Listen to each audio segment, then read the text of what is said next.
ఇప్పటికి గోడకి ఎక్కడైనా ఖాళీ ఉందో చూడండి.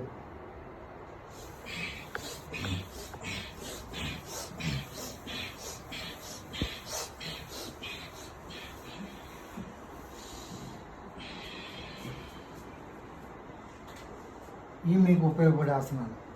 ఒక గోడను పట్టుకోవడం చేతితోటి 12 సార్లు, రెండో చేతితోటి 12 సార్లు, రెండు చేతులతోటి 12 సార్లు, పైకి కిందకి 12 సార్లు.